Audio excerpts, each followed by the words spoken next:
So hello everyone and welcome to the second class of कौन सा simple interest and compound interest. और इसको हम लेक्चर 1 के आगे कंटिन्यू करेंगे, द आइकॉनिक डायलॉग। नमस्कार देवी और सज्जनों, स्वागत है आप सबका एक और नए वीडियो में। और ये वीडियो हमारा होने वाला है simple interest and compound interest का पार्ट 2।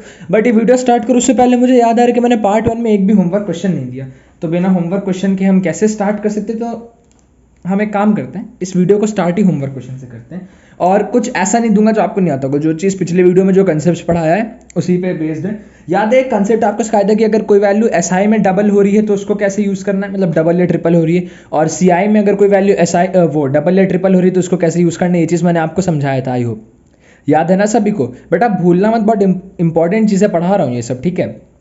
मतलब ज़रूरी नहीं है कि आपके आईपी मैट में आए, बट कोई आसान पेपर अगर आप इनकेस कभी भरते तो ये सब मतलब कोई क्वेश्चन नहीं ना। 30-35 सेकंड्स में you can solve this and 35 seconds में if you are able to get a +4 you will be very very very happy with you. खैर आईपी मैट में ये आ सकता है क्योंकि शायद एक बार मैंने किसी मॉक एग्जाम में या फिर कहीं पे देखा था क्वेश्चन कि सम ट्रिपल्स इटसेल्फ एट सीआई, ऐसा ही करके। खैर अब एक क्वेश्चन दे देते हैं होमवर्क वाला, लिख लीजिए। सम triples itself at CI in 15 years, ठीक। find time taken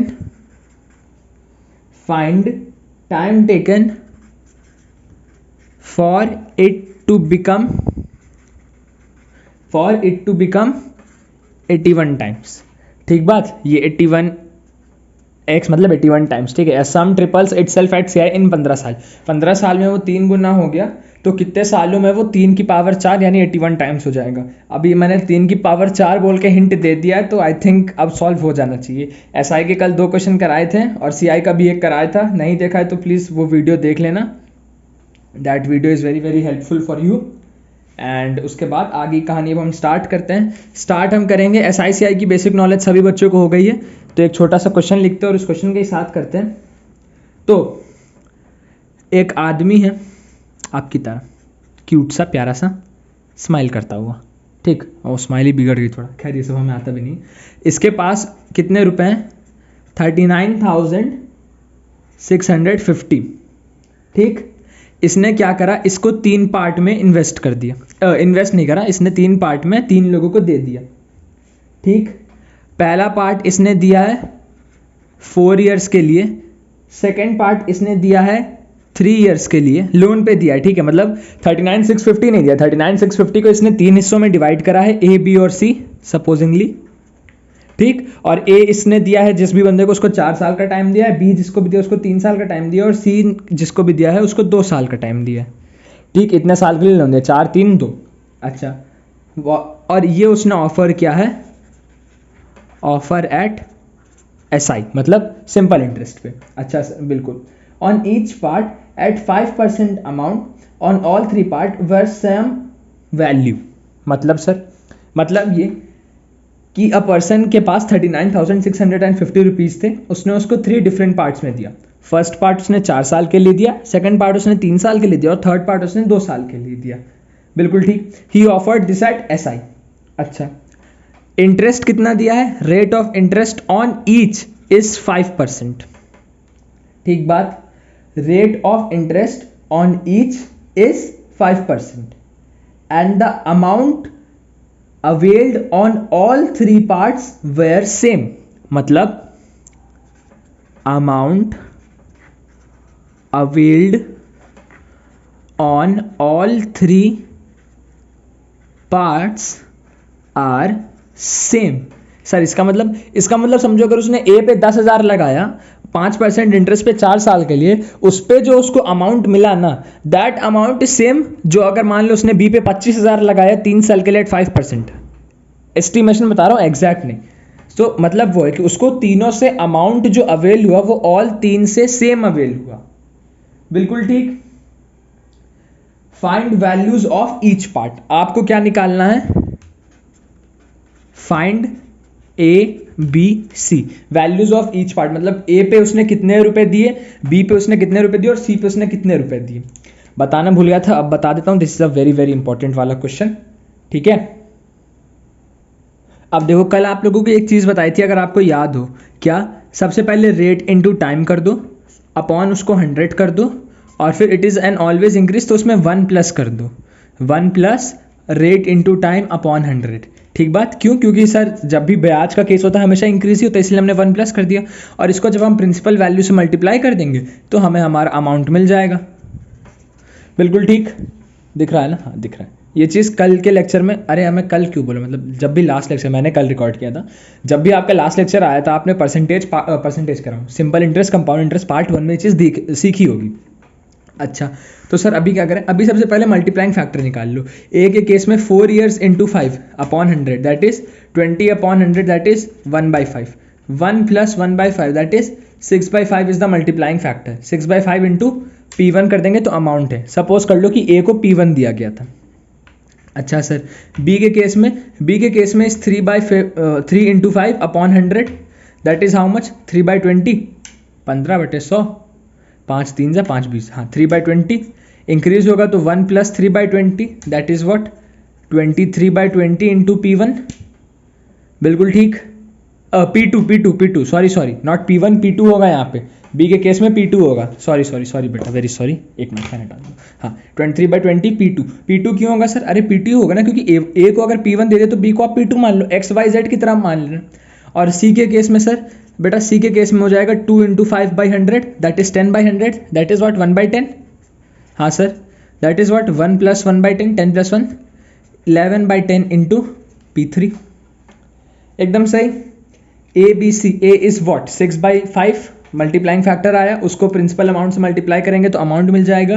B is what? 23/20 उसका मल्टीप्लाइंग फैक्टर आया, उसको जब हम P2 से मल्टीप्लाई कर देंगे तो हमें उसका वो मिल जाएगा, क्या मिल जाएगा?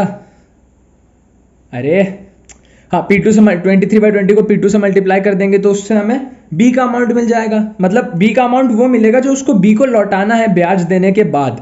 Amount availed on all 3 parts are same, मतलब जो उसने ABC को जो लोन दिया उस लोन में 23, अब समझो B को उसने P2 का लोन दिया, तो P2 के लोन में जब आप 23/20 मल्टीप्लाई करोगे वो पोर्शन है जो B को लौटाना है। मल्टीप्लाइंग फैक्टर का यूज करते हुए B को लौटाना है। भाई ऐसे नहीं B लौटा सकता कि आपने 10,000 दिया तो हमने भी 10,000 लौटा दी, नहीं, इंटरेस्ट लगा, इंटरेस्ट के साथ लौटाना होगा।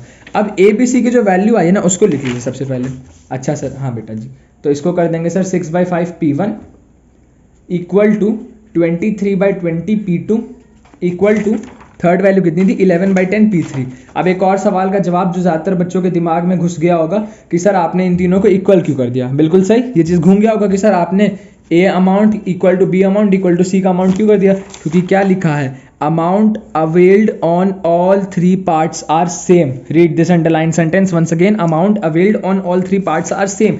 मैंने ABC को जितना लोन के लिए अमाउंट मिला, रिमेंबर वंस अगेन, ABC को लोन के लिए जितना भी अमाउंट मिला that is not at all equal to the value जो ABC ने ब्याज के बाद लौटाया इस हैप्पी पर्सन को।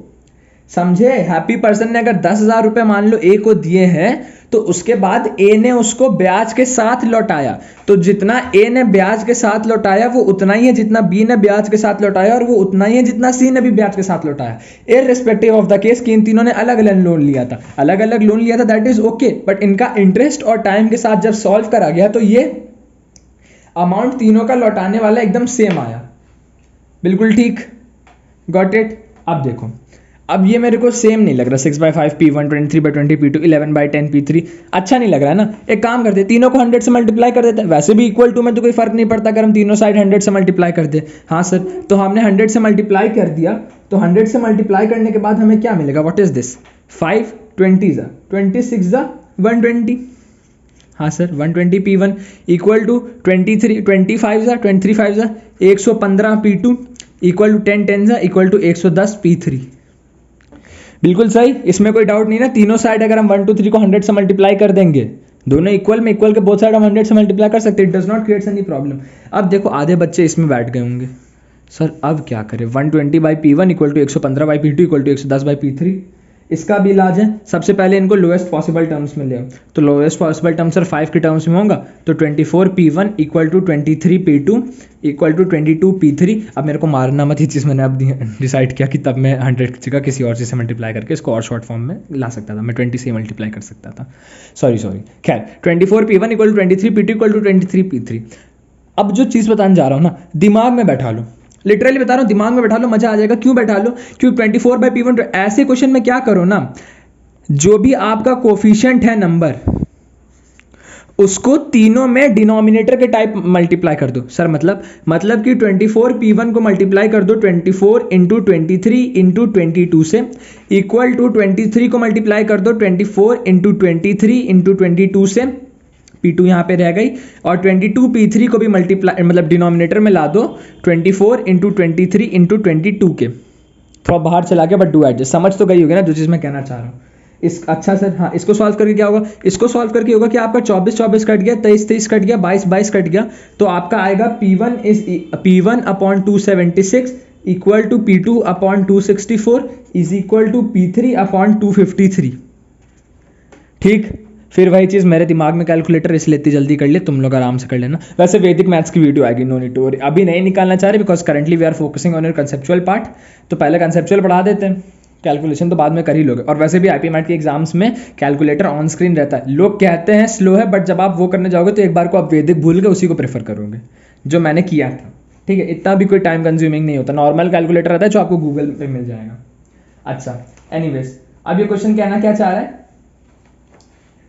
कि P1 upon 276 equal to P2 upon 264 equal to P3 upon 253। हमने ये तीनों की रेशियो ला दी है, P1 is to P2 is to P3 is equal to 276 is to 264 is to 253। बिल्कुल सही। अब देखो P1 is to P2 is to P3 is to, जब ये इज टू से हटेगा तो वोंट P1 भी equal to 276x and P2 भी equal to 264x and P3 भी इक्वल टू 253x। एकदम सही, P1 P2 P3। अब एक बात बताओ, अब दिमाग में क्लिक करनी चाहिए चीज़ कि A ने जो लोन दिया था, इस आदमी ने A को जो लोन दिया था दैट वाज P1, B को जो लोन दिया था दैट वाज P2 और C को जो लोन दिया था दैट वाज P3। प्रीति नहीं रे कबीर सिंह वालों, P3 प्रीति नहीं, प्लीज फोकस ऑन योर पढ़ाई, बहुत संकट में है भविष्य तुम लोगों का। तो हाँ, अब ये मत कहना कि सर ये गलत बता रहा हूँ, भाई गलत नहीं बता रहा हूँ। ए का जब हमने अमाउंट निकाला तब मैंने यही कहा था कि मल्टीप्लाइंग फैक्टर को उस अमाउंट से मल्टीप्लाई करता है जो उसने लोन दिया था। तो लोन उसने P1 P2 P3 दिया था, loan P1 plus P2 plus P3 कर दो ज़रा।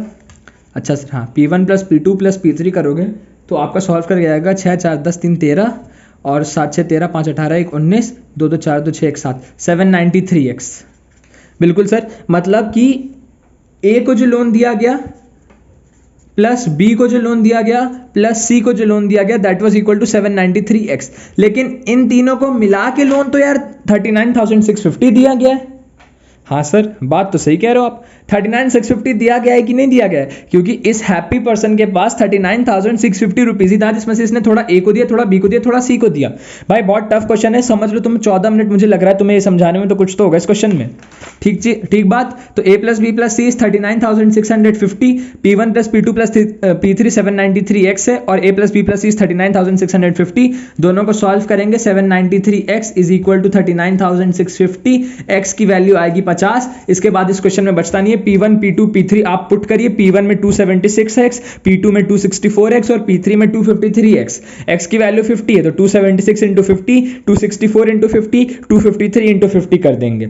बिल्कुल सही, कोई दिक्कत? आई डोंट थिंक कोई दिक्कत होनी चाहिए। थोड़ा टफ क्वेश्चन है, आई नो बहुत बच्चों को समझ में आया भी नहीं होगा, बट बेटा प्लीज़ इसको पढ़ लो, एक बार फिर से वीडियो देख लो। इसके बाद भी समझ में नहीं आता, you can connect to us on Instagram और ऑन टेलीग्राम। आप मुझे पर्सनली भी मैसेज कर सकते हो, मैं आपको वॉइस नोट में क्वेश्चन दोबारा समझा दूंगा।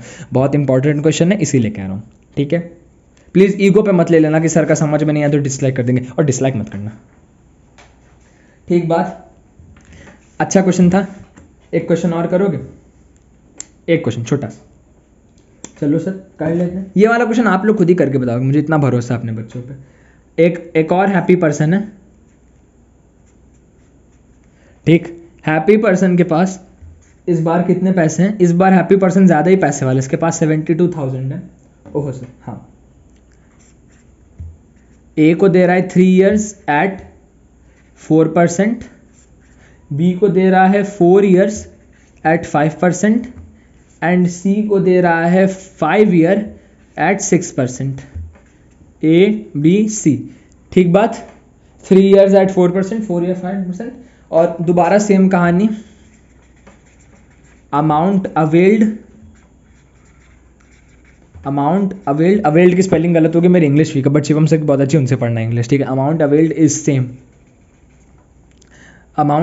इज सेम, मतलब लोन के बाद जो उसको ब्याज लौटाया गया वो ए बी सी तीनों से सेम ही मिला, ठीक। फाइंड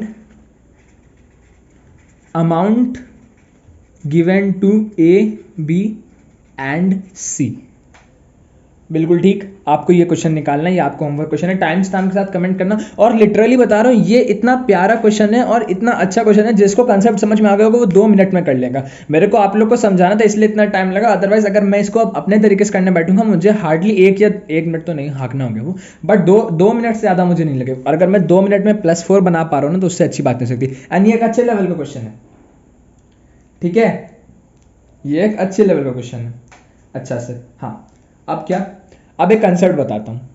हाँ जी, अब एक अच्छा कंसेप्ट बताता हूँ। तो जो मैं कंसेप्ट पिछले वीडियो से जो बच्चे फॉलो कर रहे हैं उनको पता होगा, मैं उससे ही कह रहा था कि मैं बता दूँ बट मैं नहीं बता पाया। अच्छा देखो, कभी कभी ना आपसे क्वेश्चन दिया रहता है कि एक हैप्पी पर्सन है, बहुत पैसे वाला, इसके पास कुछ अमाउंट है, ठीक है, हाँ, इसके पास x अमाउंट है और इधर भी इसके पास x अमाउंट है। अच्छा, हाँ, हैप्पी पर्सन पे सारी कहानियाँ इन्वॉल्व होगी, so learn to be happy. जिंदगी में खुश रहना सीखो, गम में तो क्या ही करोगे जी कर, ठीक है, और किसके लिए दुखी होना यार। चलो पढ़ो। हाँ, हैप्पी पर्सन के पास x रुपीज़ इधर है, x रुपीज़ इधर है। हैप्पी पर्सन ने क्या किया, इसने r रेट ऑफ इंटरेस्ट के लिए x को यहाँ इन्वेस्ट करा और एट SI, ठीक, अच्छा सर, और R रेट ऑफ इंटरेस्ट के लिए ही इसने S को इन्वेस्ट करा फॉर CI। मतलब समझो आपके पास 20,000 रुपए थे, ठीक है, आपने 10,000 रुपए लिया, उसको 2 साल के लिए SI में लगा दिया, और 10,000 रुपए लिया, उसी को 2 साल के लिए CI में लगा दिया। अच्छा सर, हाँ बेटा, तो अब आपसे क्वेश्चन पूछा जा रहा है कि find the difference that he got, difference between SI and CI after 2 years। अब देखो ये कंसेप्ट सिर्फ 2 साल के लिए वैलिड है, ठीक है, 3 साल में मत लगा देना। सो इसका डायरेक्ट फॉर्मूला है Δ2, यानी कि डिफरेंस फॉर 2 years। अब साइंस के बच्चे समझ गए होंगे कि डेल्टा का मतलब होता है डिफरेंस, ठीक है, पता नहीं 10th में था या 11th में, मैंने पढ़ा था तो मुझे तभी पता चलता है कि डेल्टा का मतलब इज डिफरेंस। तो delta for 2 years is PR² upon 10⁴। मतलब सर, मतलब देखो R% SI गया है, इस सिनेरियो, इस हैप्पी पर्सन के हिसाब से देखेंगे, अगर मैं पेन ही बदलते रहता हूँ आधे लेक्चर तो, हाँ, तो इस हैप्पी पर्सन के हिसाब से देखेंगे तो प्रिंसिपल इज x, क्योंकि इसने दोनों जगह पे x डाला है। R% फॉर SI तो R² हो जाएगा, 2 साल के लिए तो 10⁴ हो जाएगा। This is the direct formula for finding the difference between SI and CI after 2 years, जो आपको कई बार क्वेश्चन में दिया रहता है, ठीक, बिल्कुल सही, कोई डाउट नहीं। अब चुन्नू मुन्नू टॉपिक्स नहीं पढ़ा रहा, चुन्नू मुन्नू तो पता ही होगा ना यार, अब SI CI के नॉर्मल क्वेश्चन कराने लगे तो फिर that is just like disrespecting mathematics, and मैंने यही सीखा है कि नेवर डिसरिस्पेक्ट एनी सब्जेक्ट, ठीक है। अच्छा, देखो सब पढ़ाऊंगा, कंसेप्चुअल वीडियोस, क्वेश्चन सॉल्यूशंस सब पढ़ाऊंगा, difference between SI and CI भी पढ़ाऊंगा, फॉर 3 years भी पढ़ाऊंगा। 3 साल से ऊपर तो कोई पूछता ही नहीं, 3 साल भी अभी पूछा नहीं गया, मैं पढ़ा दूंगा। 2 साल के लिए पढ़ा दूंगा, ये चुटकुंडू टॉपिक्स भी पढ़ा दूंगा, एकदम छोटे छोटे जो होते हैं। इंटरेस्ट का खेल भी समझा दूंगा, कई बार आ जाता है। इंस्टॉलमेंट का खेल समझा दूंगा, लाला सबसे ज़्यादा जरूरी इंस्टॉलमेंट का खेल, कई बार देखा है मैंने कोचिंगों में नहीं पढ़ा जाता इंस्टॉलमेंट का खेल, ठीक है, मैं इंस्टॉलमेंट का खेल भी समझा दूंगा। So don't worry about anything, you are in right hands, just believe in this, ठीक। अब एक क्वेश्चन करते हैं इसी कंसेप्ट पे बेस्ड, उसके बाद दूसरे कंसेप्ट पे जंप करेंगे। So the question here says, जरा एक बार इंग्लिश में रीडिंग कर लें क्या लिखा है क्वेश्चन। डिफरेंस बिटवीन SI, अरे बेकार क्वेश्चन, चलो, हाँ, कुछ नहीं कह रहा है, क्वेश्चन कह रहा है difference between SI and CI at 10% for 2 years is equal to 631, find P. अब देखो यार, दो तरह के बालक होते हैं। अच्छा सर, हाँ किस तरह के? पहला मान फाइंड पी मतलब जो आपका प्रिंसिपल वैल्यू था, ठीक है। आई होप यार इतना अब नोटेशन समझ में आ रहा होगा कि पी का मतलब प्रिंसिपल वैल्यू होता है। अब देखो बेटा, दो तरीके के बालक होते हैं। सर दो तरह के बालक मतलब? बेटा दो तरीके के बालक मतलब अब एक बालक होगा जो करेगा सर 10% है ना, तो 10 इंटू 2 दैट इज 20 आपने बताया था, रेट इंटू टाइम सबसे पहले, और 20 को अपॉन 100 कर देंगे तो दैट इज 1/5। फिर लोन लगाने के बाद इंक्रीज होता है तो 1 + 1/5, तो सर 6/5 हमारा मल्टीप्लाइंग फैक्टर हो गया, तो 6/5 इंटू पी ये हो गया। और सर इधर सी आई के केस में हम करेंगे तो 10% को जब हम उसमें डालते हैं तो दैट इज 1.1, और 1.1 और 2 साल के लिए तो स्क्वायर है तो ये 1.21 हो गया। तो sir 1.21 P minus 1.2 P equal to 631, ऐसे सॉल्व करके भी आंसर ला सकते हैं। अरे छोटे लाल, इस तरीके से भी ला सकते हो, लेकिन आसान तरीका क्यों सिखाया है? इसीलिए तो सिखाया है कि यहाँ पे यूज करो। Difference for 2 years is what? PR² by 100, sorry 10,000, 10 की पावर 4, PR² बाई 10,000। हाँ छोटे लाल, तो डिफरेंस कितना दिया है? 631 equal to principal into R का स्क्वायर इज 100 अपॉन 10 की पावर 4। अब यहाँ पे नीचे 100 हो जाएगा, 100 से 100 काट के, तो P इज इक्वल टू 63100। अब मेरे को पता है कोई ना कोई बालक आके क्या देगा कि सर इस तरीके से भी इजीली आ रहा था, इस तरीके से भी इजीली आ रहा था। हाँ छोटे लाल, एकदम इजीली आ रहा था, लेकिन यहाँ पे अगर अभी 10 की जगह पे 8 दे देता ना, तो बेटा फिर 1.08 का स्क्वायर करते ही रह जाते तुम, ठीक है। तो अगर हम कोई चीज सिखा रहे हैं तो दैट मीन्स कि इट इज इंपॉर्टेंट।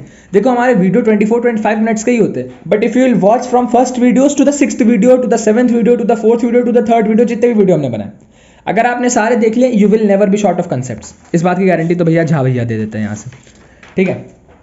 अच्छा ये शीट खत्म हो गई। हाँ भाई ये शीट खत्म हो गई, शीट को साइड किया जाए। अच्छा एक और क्वेश्चन है, Anand borrowed a certain sum of money for 2 years at 8%। अब देखना, ये एक हैप्पी पर्सन है, इसने थोड़ा सा पैसा लिया 2 years एट 8%। इस हैप्पी पर्सन ने एक बंदे को दे दिया 2 years एट 8% फॉर SI। यहां पे एक दूसरा बंदा था जिसको इस हैप्पी पर्सन ने इतना पैसा दे दिया। ये हैप्पी पर्सन भी बहुत दिमागदार, इसने एक दूसरे बंदे को दे दिया, इसने एक दूसरे बंदे को दे दिया 2 years के लिए एट 8%, लेकिन CI में दे दिया।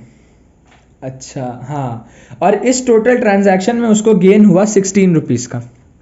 मतलब सर, मतलब समझो 3 दोस्त इमेजिन करो, नील, नितिन, मुकेश, यही नाम था ना शायद, अरे अमर, अकबर, एंथनी यार, ऐसे इमेजिन करो। अब सोचो अमर के पास बहुत पैसा है, अमर ने क्या किया, अमर ने अकबर को 2 साल के लिए 8% इंटरेस्ट पे, सिंपल इंटरेस्ट पे पैसे दे दिए। अच्छा सर हाँ, अमर ने अकबर को 2 साल के लिए 8% सिंपल इंटरेस्ट पे पैसे दे दिए। अब अकबर ने क्या किया, अकबर ने एंथनी को 2 साल के लिए 8% कंपाउंड इंटरेस्ट पे पैसे दे दिए, वही सेम पैसे जो उसने अमर से लिए थे। तो इससे क्या हो गया कि जैसे ही अमर अकबर एंथनी से जैसे ही अकबर को पैसा मिला ब्याज के बाद वापस, उसने ब्याज सहित उतना लौटा दिया जो अमर का पैसा था। अमर से उसने सिंपल इंटरेस्ट पे लिया था। अब सपोज अमर ने उसको 10,000 रुपये सिंपल इंटरेस्ट पे दिया था, तो सिंपल इंटरेस्ट के बाद इसको तो 11,000 मिलना था अमर को। अमर ने कहा था कि मुझे 2 साल बाद अकबर तुम मुझे 11,000 लौटा देना, क्योंकि सिंपल इंटरेस्ट के बाद तुम्हें मुझे 11,000 लौटाने। अकबर ने कहा ठीक है, लेकिन अकबर भी दिमागदार, अकबर ने वही 10,000 रुपये अकबर एंथनी को दे दिए, वही 10,000 रुपये उसने एंथनी को दे दिया, सेम रेट ऑफ इंटरेस्ट, लेकिन उसने कहा कि लाला ऐसा है कि तुम मुझसे लो CI पे, तुम्हें मैं SI पे तो नहीं दूंगा। तो एंथनी ने कहा ठीक है भाई, हम ले लेते हैं आपसे CI पे।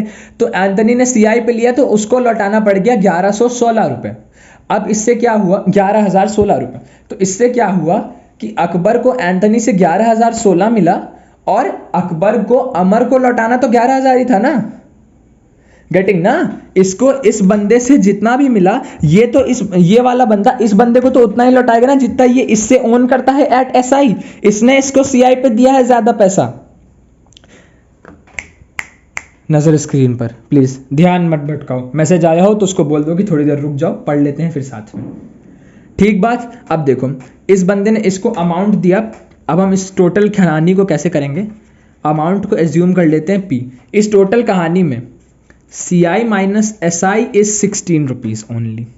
खाली ये तरीका था बताने का कि दिस गाय गेन ₹16। यार उसका कोई गेन नहीं, उसको यही फायदा है कि उसने एसआई पे उतना लोन लिया था और उसने सीआई पे उतना ही लोन दे दिया, तो उसमें उसको ₹16 का फायदा हुआ, मतलब 2 साल में ₹16 का डिफरेंस हुआ है, तो कोई दिक्कत नहीं है। PR² / 10⁴ =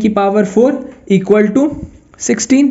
R² कितना, 8 की इज वॉट, P × 64/10,000 = 16। 16 1 जा 16 4 जा 4, 2500 जा, प्रिंसिपल वैल्यू आपकी 2500 आ गई। कोई गलत बता के दिखा दे इस तरीके को, लिटरली बता रहा हूँ, कोई गलत बता के दिखा दे इस तरीके को।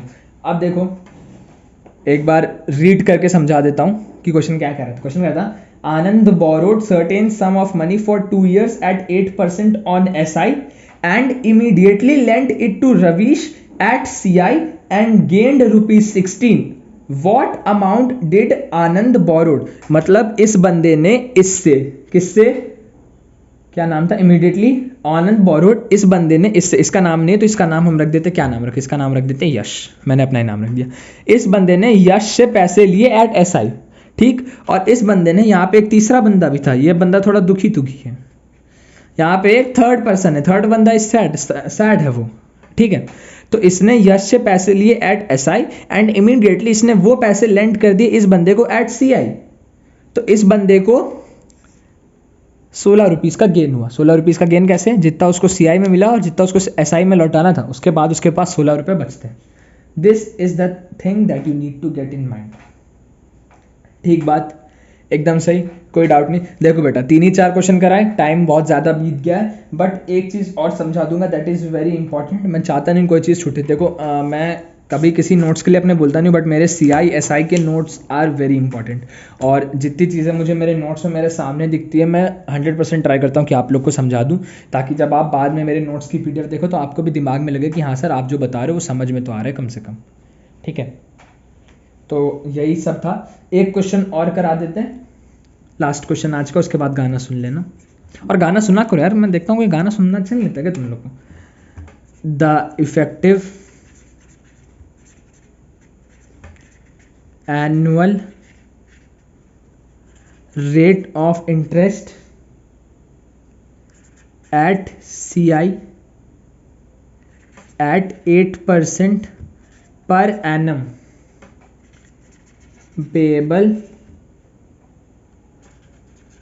half yearly is।